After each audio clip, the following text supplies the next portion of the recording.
안녕하세요, Angelo. 안녕하세요. So, Angelo, please introduce yourself.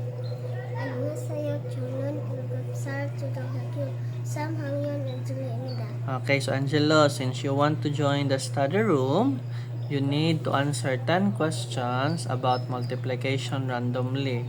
If makapasar ka, makasulod ka sa study room. Nakasabot? Nakasabot? Okay. 4, 8. 32, 3, 4. 12, 9, 5. 45, 7, 6.